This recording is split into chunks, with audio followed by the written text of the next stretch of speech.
I sent the email at 8:47 p.m. on October 14th, 2024, right as the DJ was queuing up Don't Stop Believin', and Sarah was posing for photos with her old sorority sisters. By 8:51, 3 women were crying in the bathroom. Kyle's fiance was screaming in the hallway, and Michelle was hyperventilating in a chair while her husband just stared at his phone. I stayed for another 45 minutes. Not because I wanted to watch, but because after everything they'd done, they didn't get to erase me from the story. If you've got some time and maybe a strong drink, settle in. This one's going to take a while. So here's the thing. 4 months before that email, I had no idea my wife was cheating. And 6 months before that, I didn't know her best friend was covering for her. And 10 years before that, none of us knew Michelle had slept with Sarah's college crush and buried it like a body in the backyard. But that October night at our 15-year college reunion, everyone found out everything. And I made sure of it. I'm getting ahead of myself. Let me back up. My name's Michael. I'm 36. I teach high school English in Naperville. That's a suburb west of Chicago, if you're not familiar. And until April of 2024, I thought I had a pretty good marriage. Not perfect, but good. Sarah and I met at the University of Illinois our senior year, got married in 2015 at the courthouse because she wanted something intimate and meaningful, and settled into what I thought was a comfortable life. She sold real estate, I taught AP literature, we had a nice house, 2 cars, no kids yet, but maybe someday. Normal stuff. And then there was Michelle. Michelle Hartford was Sarah's best friend since freshman year of college. I mean, the kind of best friend that comes with matching tattoos, little stars on their wrists from a drunk spring break trip, and a friendship origin story they'd tell at every party. Roommates freshman year, survived terrible dorm food together, became sisters from another mister, the whole thing. By the time I came into the picture senior year, their friendship was this established, unshakable thing. You didn't date Sarah without accepting that Michelle came with the package. And I was fine with that. Michelle seemed great.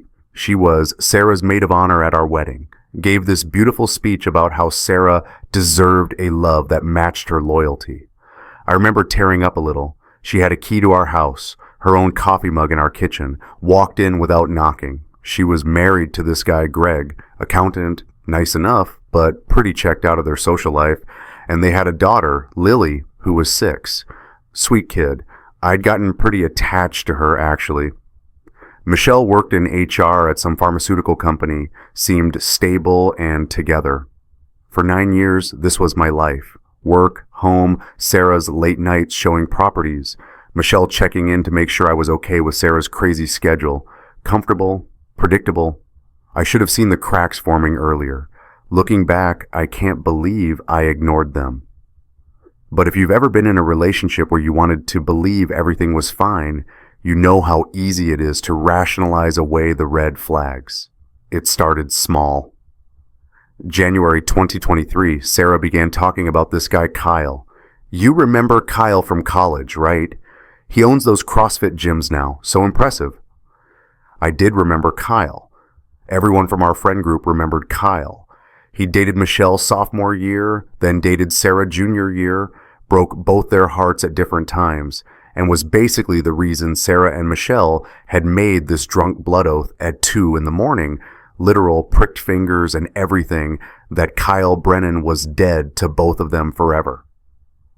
I'd heard that story 100 times at parties. It was part of their friendship lore, so when Sarah started mentioning him again, I felt this tiny knot in my stomach, but she framed it so innocently. We ran into each other at a real estate networking event. He wants to pick my brain about commercial properties for his gym expansion.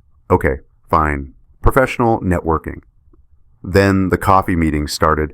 Every couple weeks, Sarah would mention grabbing coffee with Kyle to discuss business opportunities. And every single time, Michelle would be there to reassure me. It's so healthy that you're not the jealous type, Michael. So many guys would be threatened by their wife having male friends. The pattern established itself slowly. Tuesday and Thursday nights became Sarah's late showing nights. She'd leave the house around 6 p.m., come home around midnight or 1 a.m. I'd be asleep on the couch, wake up when I heard her car, and she'd kiss me on the forehead and say she was exhausted from showing properties to out-of-town buyers who could only view in the evenings. I believed her because I wanted to, because the alternative that my wife was lying to me was too painful to consider. By April 2023, Sarah was different. New perfume, different makeup. She bought lingerie from Victoria's Secret. I found the bags in her car trunk when I was helping her unload groceries one day.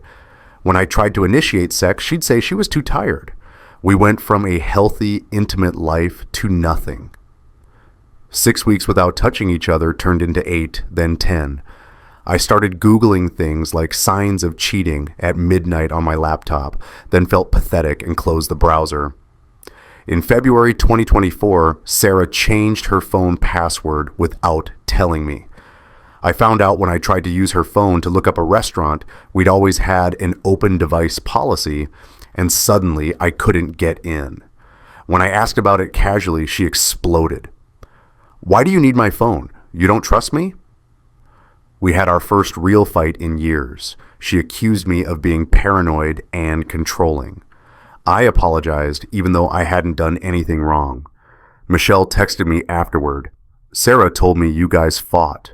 Marriage is hard. She's just stressed with work. Give her space." I felt like I was being gaslit, but I couldn't put my finger on why. Then came late February. Sarah came home from showing properties, and she smelled like hotel soap. Not the generic stuff you'd smell from an open house, but fancy hotel soap, the kind with a distinct, luxurious scent. The next Thursday, same smell. I Googled local hotels in our area and found that the Hyatt Regency in Oak Brook, about 25 minutes from our house, used Gilchrist and Soames products, that specific brand. I started a list in my notes app, dates, times, details. I still didn't confront her. I don't know why. Fear? Maybe. Or maybe I was still hoping I was wrong. March brought the thing that finally cracked my denial wide open.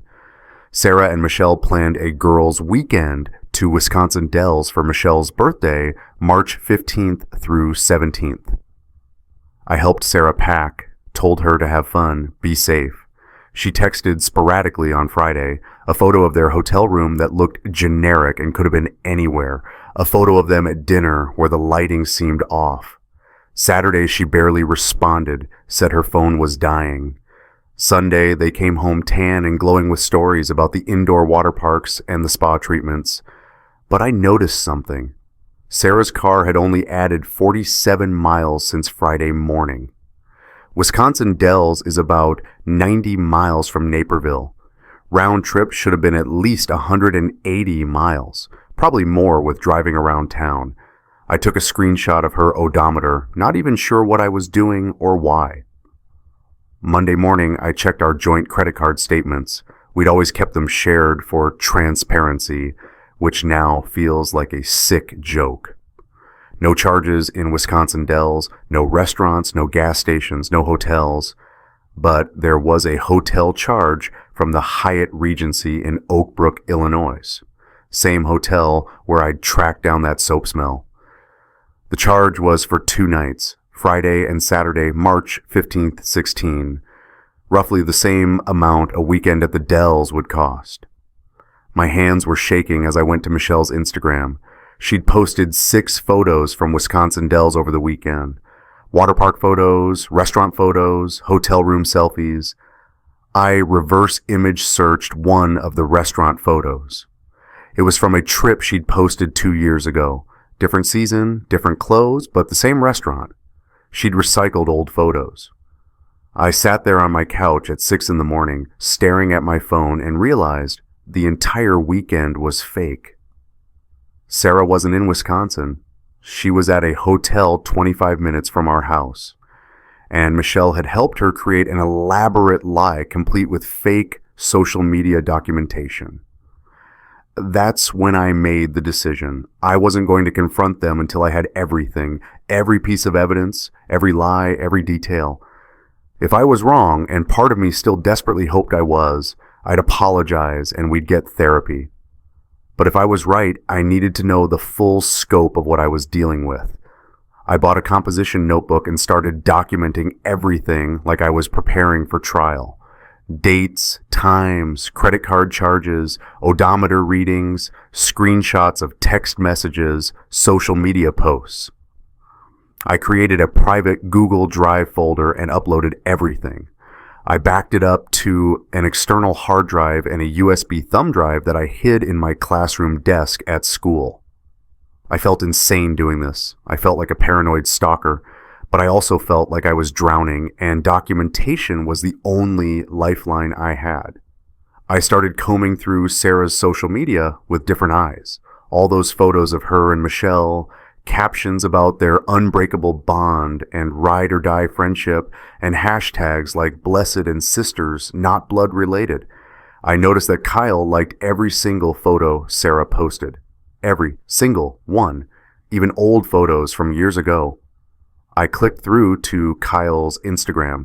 2 weeks ago, he'd posted a photo from a coffee shop, and in the background, barely visible, but definitely there, was Sarah, sitting at a table, clearly waiting for someone. She wasn't tagged, no one had commented on it. But she was there. Kyle's profile said he was engaged to someone named Jessica. Her profile was public. Photos of them together, comments about wedding planning, her calling him baby and talking about their future. My stomach turned. If this was what I thought it was, Kyle wasn't just betraying me, he was betraying her too. April 18th, 2024, 3:47 in the afternoon. I was at school during my free period, grading essays, when my phone buzzed with an email notification. The sender was Kylie Breakthrough CrossFitOek.com. Subject line, Tuesday is perfect. I opened it with my heart pounding so hard I thought I might pass out. The body of the email was short. Can't wait to see you. Same place, 7 p.m. I'll bring the wine you like. Below that was a forwarded email chain. Dozens of emails, months of them, Kyle and Sarah, making plans, hotel reservations, explicit messages about what they'd done last time and what they wanted to do next time, flirtatious inside jokes, and buried in there, one line from Sarah that killed me. I'm so glad Michelle is covering for me tonight. She's been a lifesaver. Another email from Kyle. Your friend is loyal as hell. Greg must be blind, or you guys are the best liars I know, LOL. I sat in my empty classroom staring at my phone, feeling like the floor had opened up beneath me. Kyle had meant to forward this email to someone else, maybe a friend, maybe his business partner, and had accidentally sent it to me instead. We were both in a University of Illinois Alumni Chicago email group. A simple autocomplete mistake. And just like that, my entire world collapsed. I called Sarah. She didn't answer. Probably in a showing. I called Michelle. She answered on the second ring, cheerful as always. Hey Michael, what's up? I said, I know about Sarah and Kyle. I know you've been covering for her. Silence, not the silence of confusion. The silence of someone who's been caught. Then, quietly, Michael, I don't know what you're talking about. I read her the line from the email where Sarah thanked her for covering. Longer silence. I think we should talk about this in person. Don't do anything rash. Let me call Sarah. I hung up, called Sarah again. This time she answered, breathless. Babe, what's wrong? Michelle just texted me. Come home, I said, now. She arrived at 5:15 in record time, which meant she'd been nearby, probably at Kyle's gym or a hotel. She was crying before she even walked through the door. The classic affair script started immediately. It just happened. I never meant to hurt you. It doesn't mean I don't love you. I stayed cold. How long? 6 months, she said through tears. I showed her the email chain. The timestamp went back 14 months. She broke down harder. Okay, it's been longer. I'm sorry. I didn't know how to tell you. When did it start? She looked at the floor. Michelle's wedding, the vow renewal, last August. 18 months ago. Michelle's wedding vow renewal ceremony. I'd been there. We'd all been there. Sarah had been maid of honor. Kyle had been a groomsman. I remembered them disappearing at different times during the reception, but I hadn't thought anything of it because there were 200 people there and everyone was mingling. Michelle knew from the beginning, I said, not a question. Sarah nodded, still crying. Why Kyle? I asked. You and Michelle made a pact. After he broke both your hearts in college, you swore he was off limits forever. I've heard that story 100 times. Her face changed, guilt mixed with defensiveness. That was college, Michael. We're adults now. People change. Does he love you? I don't know. Do you love him? I don't know. Get out, I said. This is my house too. Get out. She left. I drove to a Hampton Inn and checked into a room. The irony wasn't lost on me, the same hotel chain she'd been using for her affair. I lay on the bed and read through the entire email chain. Months and months of deception, detailed plans, intimate conversations. One message from February destroyed me more than the rest. Sarah had written, Michael is so oblivious. Sometimes I feel bad, but honestly, he's easier to love when I don't have to depend on him for everything. You make me feel alive again. She'd rewritten our marriage in her head, turned me into the villain of her story so she could justify what she was doing. I stared at the ceiling all night, didn't sleep once. By morning, the devastation had hardened into something colder, something that felt like resolve. Friday, April 21st, I had a consultation with a divorce attorney, Patricia Simmons. She came highly recommended by a teacher friend who'd gone through a brutal divorce the year before. I brought my composition notebook, my external hard drive, and 47 pages of printed evidence organized by date. Patricia reviewed everything. This is airtight. Illinois is a no-fault state, but this level of documentation protects you financially and ensures a fair split. We talked through the process. File for divorce, request equitable division of assets. No kids, which made things cleaner. The house would be sold and profits split. Patricia warned me, don't do anything that could be used against you. No harassment, no social media posts, no revenge porn. Keep everything legal. I asked, what if I just tell everyone what happened? Our friends? Our families? That's your right, she said. But think about your goal. Do you want catharsis or do you want to win the divorce? Both, I said. Then be smart about it. Protect yourself legally first, then do what you need to do. I filed the paperwork that afternoon. Sarah would be served papers within 2 weeks, but I wasn't done gathering information. I became obsessed with understanding Michelle's role in all this. I reread every text message she'd sent me over the past year. All the times she'd checked in when Sarah was working late. All the times she'd told me I was overthinking things. All the time she'd reassured me that Sarah was just stressed with work. Every single message was a tiny piece of gaslighting, carefully designed to make me doubt my own instincts. But why? What did Michelle get out of this? I called Tom, an old college friend I'd stayed loosely in touch with over the years. Hey man, random question. What do you remember about Michelle and Kyle in college? Oh, dude, that was brutal, Tom said. She was obsessed with him sophomore year, like thought they were going to get married. When he dumped her for Sarah junior year, Michelle was absolutely destroyed. Sarah felt terrible about it. Why? Just curious, I said. Do you remember that blood oath thing they did, where they swore Kyle was dead to them? Tom laughed. That drunk 2 a.m. pinky promise thing. Yeah, everyone remembers that. We roasted them about it for months. Why are you asking about ancient history? No reason, I said. Hey, you going to the reunion in October? Wouldn't miss it. It's the 15-year big one. Yeah, I said slowly. I'll be there too. When I hung up, pieces were clicking into place. Michelle had been the scorned one first. Sarah had technically stolen Kyle from her, even if Kyle was the real villain in that scenario. But Sarah had felt guilty enough about it that they'd made a pact to cut him out entirely. Was Michelle still holding on to that resentment? Was covering for Sarah's affair some twisted way of maintaining control or getting revenge? I kept digging through Sarah's old Facebook messages. I had access to her laptop. She'd upgraded to a new MacBook last year and forgotten to factory reset the old one. It was still logged into everything, and that's when I found it. A message thread from 2014, Sarah talking to a college friend named Rebecca. Not Michelle, someone else from their dorm floor. Sarah, I can't believe Michelle slept with Brandon. She knew I was in love with him. She knew I was waiting for him to come back from Seattle, and she just did it. While he was in town for one weekend, I'm so hurt I can't even look at her.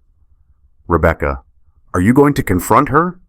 Sarah, I don't know. She's my best friend. Maybe I'm overreacting. He was technically single. Maybe I'm just jealous. The thread ended there. No follow-up, no resolution. Brandon, I remembered Sarah mentioning him once or twice over the years. A college crush who'd graduated a year early, moved to Seattle for a tech job, was the one that got away in her early 20s story before she met me. And Michelle had slept with him, and Sarah had never confronted her about it, just buried it. My brain was spinning. Michelle betrayed Sarah first, 10 years ago. Sarah never forgave her, not really, but also never addressed it. And now Michelle was enabling Sarah's affair. Was this Michelle's twisted way of evening some imaginary score? Was she keeping Sarah's secret because it gave her power, or because she felt guilty about Brandon and thought she owed Sarah a free pass to make her own mistakes? I sent Sarah the screenshots the next day, just a text message with no explanation. Watched the read receipt pop up immediately, waited, no response for 3 hours. Then, how do you know about that? Me. I know everything now, including that Michelle has been lying to you almost as long as she's been lying to me. Does she know you know about Brandon? Sarah. No. Me. Interesting. I didn't tell Michelle I'd found out about Brandon, not yet. I was saving that card for later.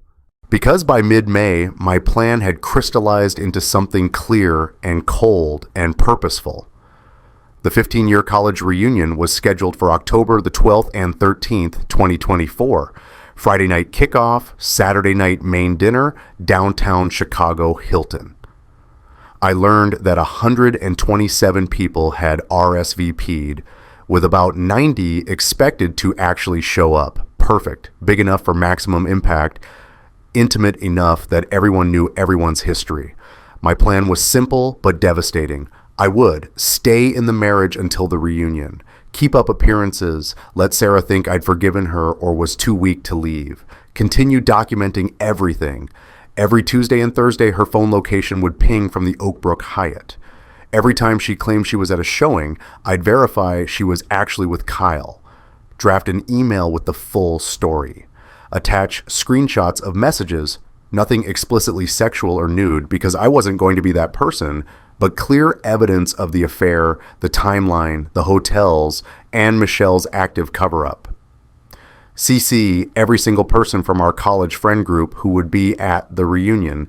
63 email addresses, plus Kyle's fiancée Jessica, plus Greg, Michelle's husband, plus both sets of parents.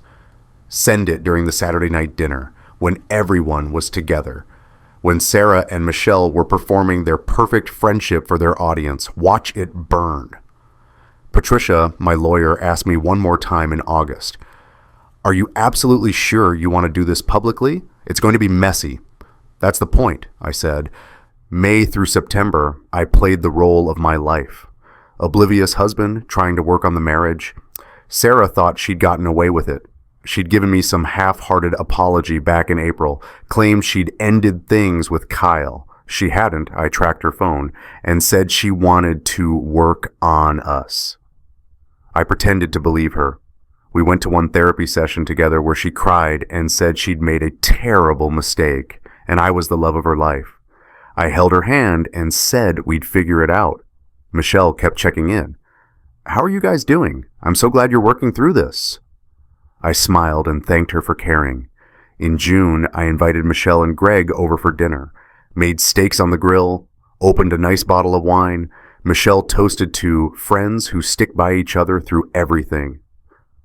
I clinked my glass against hers and wondered if she could see the rage behind my eyes. I rewrote the email 14 times. Getting the tone right was crucial. Not bitter or unhinged. That would make me look like the villain. Calm, factual, heartbroken, just a man telling his truth and backing it up with undeniable evidence. Patricia reviewed the final draft and said, "This is going to destroy them. I hope you're ready for the fallout." I was ready.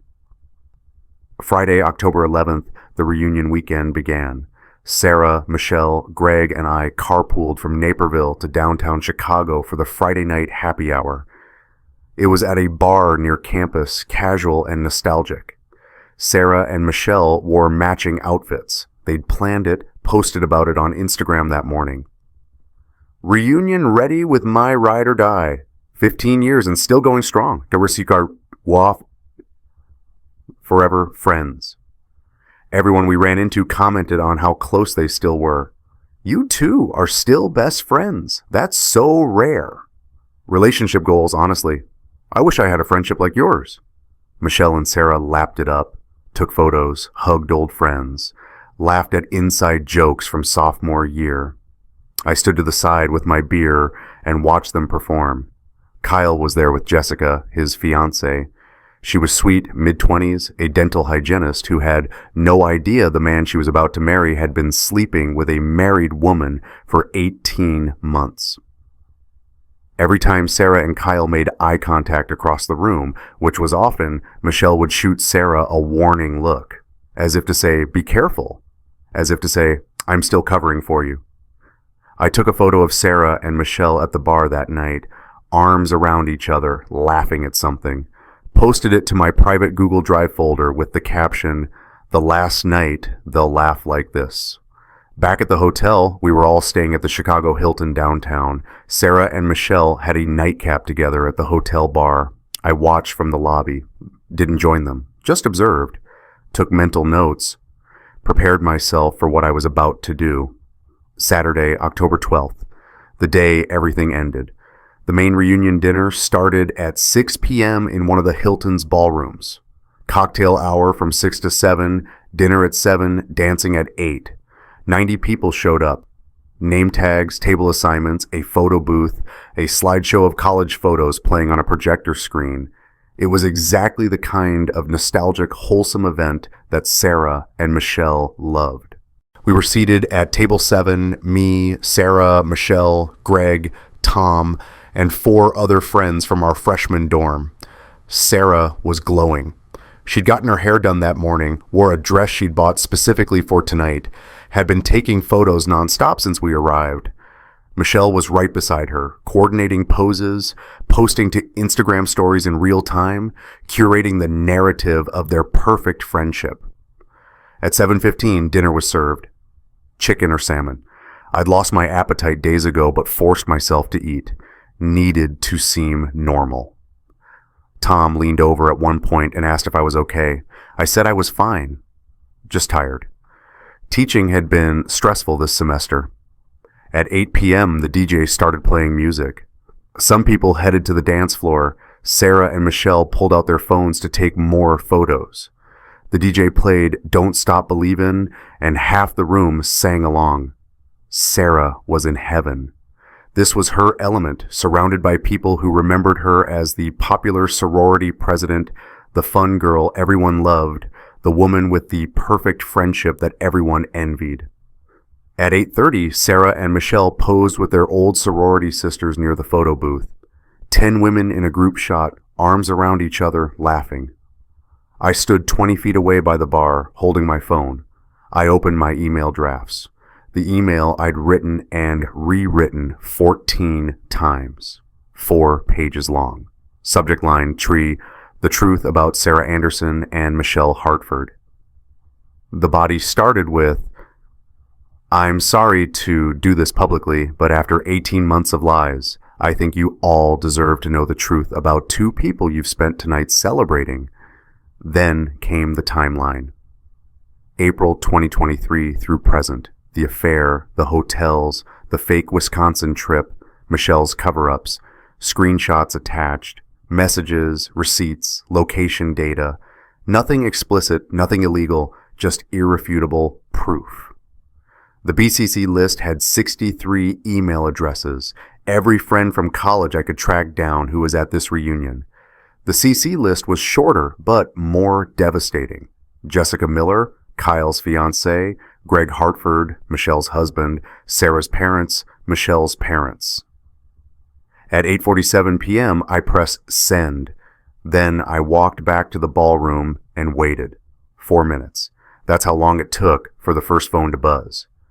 Tom pulled out his phone, glanced at the screen, and his face went completely white. He looked at me. I gave him a small nod. He understood immediately. Within 30 seconds, 15 more phones lit up around the room.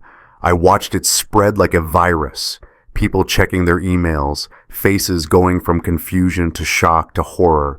Someone gasped audibly. The DJ was still playing some top 40 song from our college years, but the energy in the room was shifting fast. 8:51 p.m., Jessica, Kyle's fiancé, screamed from across the room. "What the fuck?" Her voice cut through the music. Everyone turned. She was standing near the photo booth, staring at her phone, tears already streaming down her face. Kyle's face drained of all color. He pulled out his phone, saw the email, and froze. Jessica threw her drink in his face. Literally threw it. The glass, too. It shattered on the floor. She was screaming now, sobbing, words tumbling out. "You told me it was over. You promised me it was over. You've been seeing her this whole time, at our gym, while I was planning our wedding." Kyle tried to grab her arm. She shook him off violently and stormed out of the ballroom. Kyle chased after her, leaving a trail of cranberry vodka dripping from his face and suit. 8:53 p.m., Sarah was still near the photo booth with her sorority sisters, posing for pictures. She hadn't checked her phone yet, but Michelle had. I watched Michelle's face as she read the email, watched the color drain, watched her hands start shaking. She looked around the room, frantic, animal, and saw that half the people there were staring at their phones. Some were looking directly at her and Sarah now. She grabbed Sarah's arm, whispered something urgent. Sarah pulled out her phone with a confused smile. Still thought this was a fun night. Still thought her secret was safe. I saw the exact moment she understood. Her smile disappeared. Her face went from confusion to realization to absolute horror in about 3 seconds. She scrolled, kept scrolling, read the screenshots, saw the recipient list, saw her parents CC'd, saw Jessica CC'd, saw everyone in this room be CC'd. She scanned the ballroom, found me standing by the bar 30 feet away, our eyes locked. I didn't look away, didn't smile, didn't show any emotion, just stood there with my drink and watched her world implode. Sarah started walking toward me, fast, furious. Michelle tried to stop her, grabbing her arm, saying something I couldn't hear over the music. Sarah shook her off and kept coming. By the time she reached me, a crowd had formed around us. People were recording on their phones now. Someone had turned down the music. "What did you do?" Sarah's voice was shaking, crying but also screaming. "I told the truth," I said calmly. "Isn't that what you're always saying we should do? Honesty is the foundation of trust." "You're fucking insane. You humiliated me in front of everyone." "You humiliated yourself. I just made sure everyone knew." She was ugly crying now, the kind of crying where your face goes red and your nose runs and you can't control your breathing. "I can't believe you would do this. After everything we've been through, you're supposed to love me." "I did love you," I said, "and you spent 18 months lying to my face while your best friend helped you." Michelle appeared then, trying to pull Sarah away. "Let's go. We need to leave. This isn't worth it. I looked at Michelle. Do they know? Does everyone here know that you've been covering for her? That you've been lying to all of them for 18 months? That every girl's night, every spa weekend, every late work meeting was a lie that you helped create? Michelle's face crumpled. She couldn't look at me. Someone from the crowd, Rebecca, Sarah's old roommate, pushed forward. Wait, Michelle knew? You knew the whole time and you covered for her? Another friend, Emily. Is this real? Are all those screenshots real? The questions started coming from all directions. Sarah and Michelle were getting bombarded, surrounded by former friends who'd spent the last 2 hours celebrating their unbreakable bond, now demanding answers.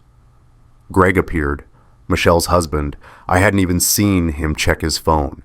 He walked up slowly, holding his phone out like it was something toxic. Someone just sent me an email. Michelle, what the hell is going on? Is this true? Michelle tried to speak. No words came out. Just this horrible, choking sound.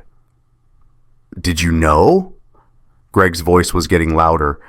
Did you know she was cheating on him and you helped her for a year and a half? Michelle started crying. It wasn't like that. I was trying to help her. She's my best friend.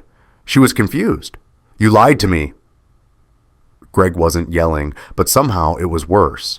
Every time I asked where you were, every time you said you were with Sarah, you were helping her cheat on her husband. Do you understand how fucked up that is? By 9:15, Sarah and Michelle had fled to the bathroom. I heard later from Tom, who heard from Rebecca, who was one of the 3 women who followed them in there, that it turned into a screaming match. Sarah and Michelle tearing into each other while their old sorority sisters watched in horror. You promised you'd cover for me. How did he find out? Sarah apparently yelled. This isn't my fault. You're the one who cheated. I was trying to help you. Michelle yelled back. Help? You've been holding this over my head for months. I know you've been using this to control me. I don't know what else was said, but I know they left separately. Michelle first, practically running out of the building with Greg following behind, not touching her. Sarah, 20 minutes later, puffy-faced and destroyed, with her parents who'd apparently driven straight from their house. In Glen Ellen II, they got my email. I stayed until 10 p.m., answered questions from friends who approached me carefully, gently, like I might shatter. Tom pulled me aside and said, Jesus, man, are you okay? Not really, I said, but I will be. Multiple people apologized to me that night for not seeing it, for believing Sarah and Michelle's performance, for being so caught up in the idea of their perfect friendship that they'd missed the rot underneath. I drove home alone. Sarah's car was still at the hotel. She'd left in an Uber, I learned later. I walked into our house, empty, silent, exactly how I'd left it that morning, and sat in the dark living room for an hour. I didn't feel victorious. I didn't feel satisfied. I just felt empty, hollowed out, like I'd poured 18 months of pain and rage into a single email, and now there was nothing left inside me. The fallout came fast. Sunday morning, I woke up to 47 text messages and 12 voicemails. Half were supportive. I'm so sorry. We had no idea. You did the right thing. The other half were accusatory. That was cruel. You didn't have to humiliate them publicly. There were better ways to handle this. Sarah's mother called me and screamed for 10 minutes straight about how I'd destroyed her daughter's reputation, how I was vindictive and small, how Sarah deserved better. Sarah's father called an hour later, much quieter. I don't condone what you did, but I understand. She betrayed you. I'm sorry. Tom texted me around noon. Dude, have you heard about Kyle? I hadn't. Apparently, Jessica had called Kyle's business partner, Derek, and told him everything. Derek was furious. Kyle had been using company funds to book hotel rooms, claiming them as business expenses. He was considering dissolving their partnership. Kyle's Instagram and Facebook were being flooded with comments from reunion attendees. People calling him a homewrecker, a liar, a fraud. By Wednesday, he'd lost 47 gym clients. People were tagging his gyms on Facebook saying they didn't support cheaters. Someone spray painted cheater on the front door of his Oak Brook location. Sarah's career took a hit too. I learned through a mutual friend that her boss at Coldwell Banker called her in for a meeting. Sarah's brand as an agent had been built on trustworthiness and family values. Now clients were requesting different agents. She lost 2 major listings in 1 week. A house in Naperville she'd spent months courting, gone. A commercial property deal, dead. Michelle faced her own reckoning. Someone from the reunion, Emily, who worked in pharmaceuticals, reported Michelle to her company's ethics hotline for enabling unethical behavior. Michelle got called into a meeting with her boss. There was no official punishment. Covering for a friend's affair wasn't technically a fireable offense, but her reputation in the office was destroyed. Colleagues were gossiping. She lied for over a year.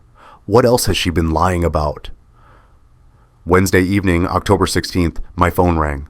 Michelle, I almost didn't answer, but something made me pick up. She was hysterical, sobbing so hard I could barely understand her words. You destroyed my life, my marriage, my reputation. For what? Because you were hurt? You destroyed my life first, I said. You lied to me for 18 months. You looked me in the eye and told me I was paranoid. I was trying to protect Sarah. She's my best friend. No, you were protecting yourself. I found the messages, Michelle. I know about Brandon. I know you slept with Sarah's college crush in 2014 and never told her. You've been evening the score this whole time, haven't you? Silence. Complete silence. Then, barely a whisper, how do you know about that? I know everything, and so does Sarah, by the way. I sent her the screenshots yesterday. She hung up. 2 days later, Tom called again. Have you heard about Michelle? She had a panic attack at Target. They called an ambulance. She's okay, but Greg told everyone it was bad. Hyperventilating, couldn't breathe, thought she was dying. I felt a flicker of guilt. Just a flicker. Then I remembered the 18 months of gaslighting. The nights I'd fallen asleep alone, wondering if I was crazy. The times Michelle had looked me in the eye and told me to stop being paranoid while she was actively covering for my wife's affair. That weekend, Sarah texted me for the first time since the reunion. I'm moving out. I'll get my stuff next week. I hope you're happy. I didn't respond. I learned through Tom that Sarah had moved in with her parents. Michelle and Greg's marriage was crumbling. He'd moved out temporarily, staying with his brother, trying to figure out if the marriage was salvageable.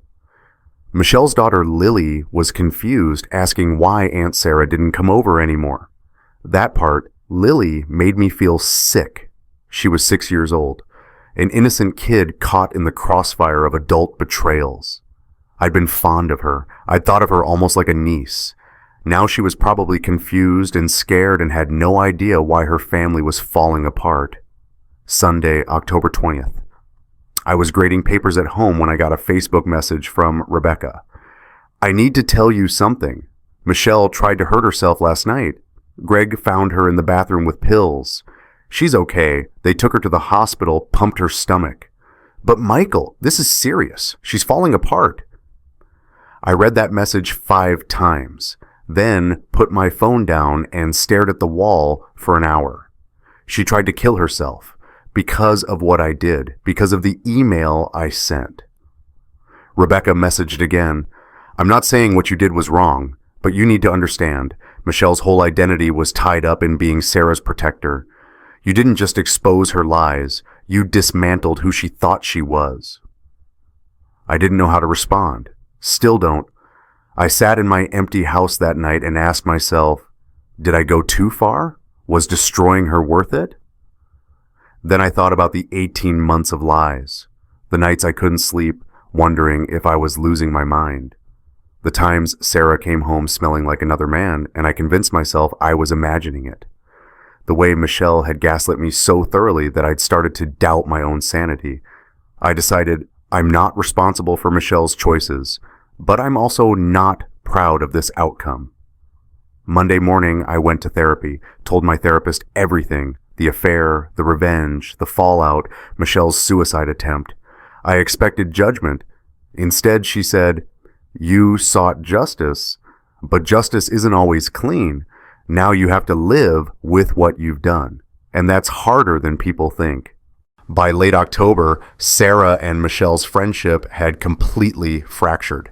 I heard through Tom, who heard from Rebecca, that they'd had a massive confrontation.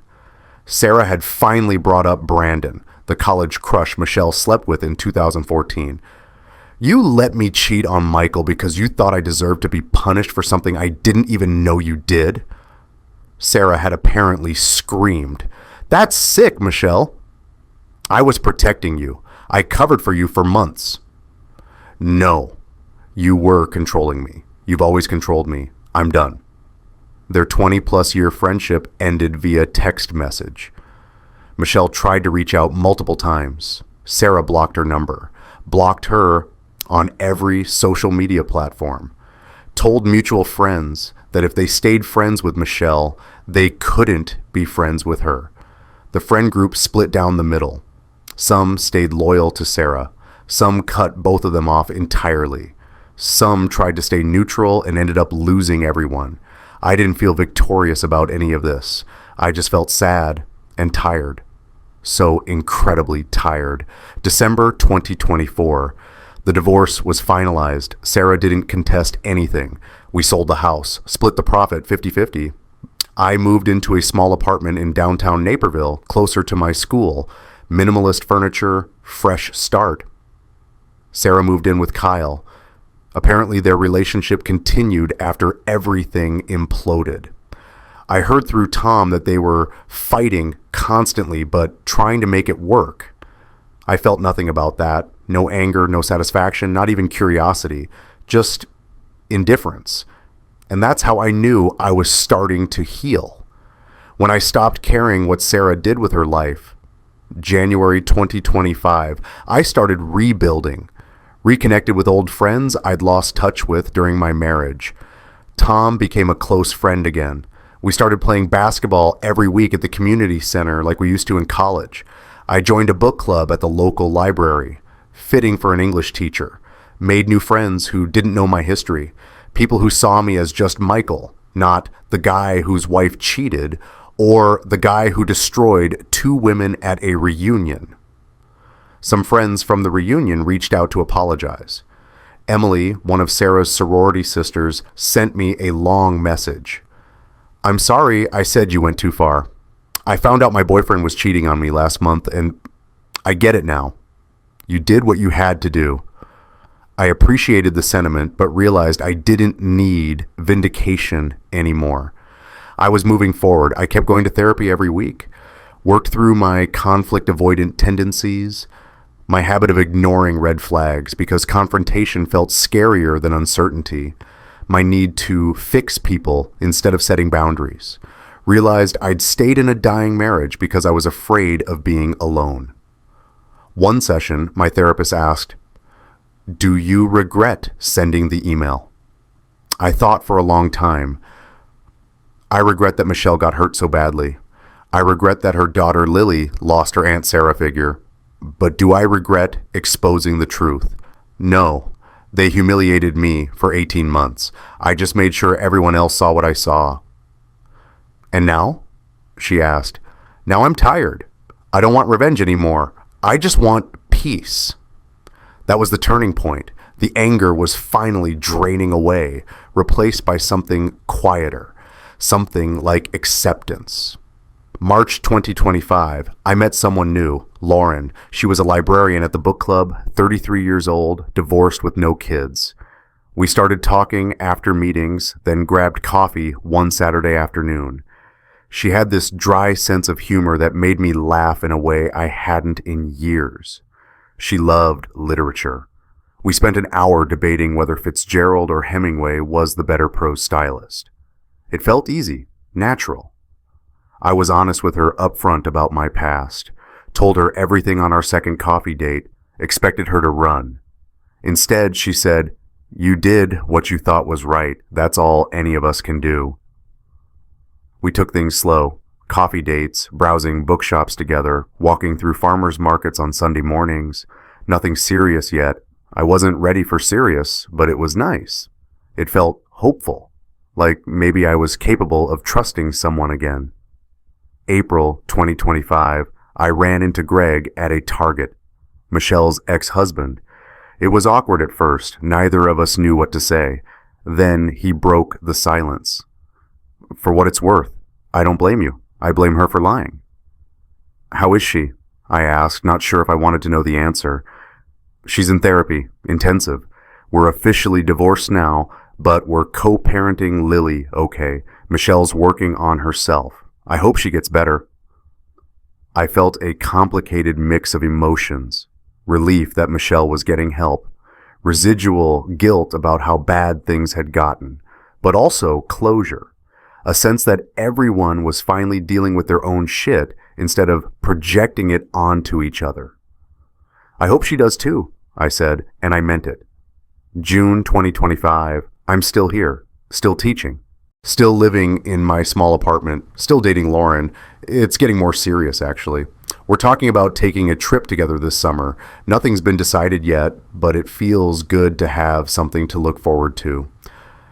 I think about what happened sometimes. The affair, the email, the reunion, the fallout, the whole messy, painful saga, and I feel complicated about it. Not regret, exactly, but not pride either. I heard through Tom last month that Sarah and Kyle broke up.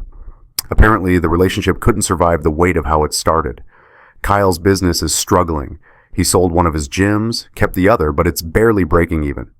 Jessica, his ex-fiancée, is engaged to someone else now. Dodged a bullet there. Sarah switched real estate companies, works in a different suburb now, far from Naperville, trying to escape the gossip. I don't check her social media, blocked her months ago. Don't think about her unless someone brings her up, which happens less and less these days. Michelle quit her pharmaceutical job. Too much gossip, too much judgment from colleagues who'd read the email. Started over in a different industry, rarely posts on social media anymore. I heard she's genuinely working on herself in therapy, trying to understand why she enabled Sarah's affair, why she lied for 18 months, why she let resentment from a decade-old betrayal poison her friendships. The friend group from college never fully recovered. Some people stayed in touch, others cut ties completely. Tom tells me there's still tension at any gathering where the reunion comes up. People have taken sides. Some think I was justified. Others think I went too far. Most fall somewhere in the middle, uncomfortable with all of it. I don't know what the right answer is. Maybe there isn't one. All I know is this. I thought loyalty was something you earned. Turns out, for some people, it's just another thing to bet on. Sarah bet on Michelle's loyalty. Michelle bet on Sarah's gratitude. They both lost. But I also learned something else. Something my therapist helped me understand. Loyalty to yourself matters most. Not blind loyalty, not staying in situations that hurt you just because leaving feels scary, but real loyalty, the kind where you protect your own peace, set your own boundaries, refuse to let other people rewrite your reality.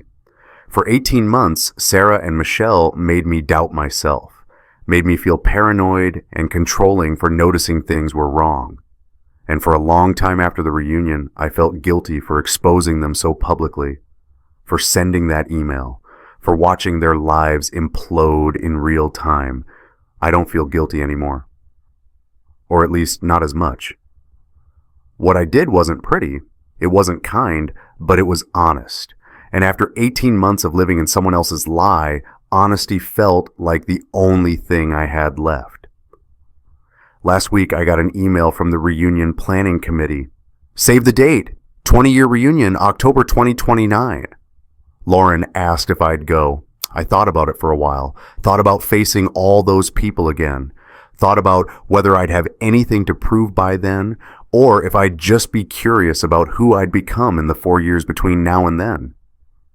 Maybe, I told her, but not because I need to prove anything, just because I'm curious who I'll be by then.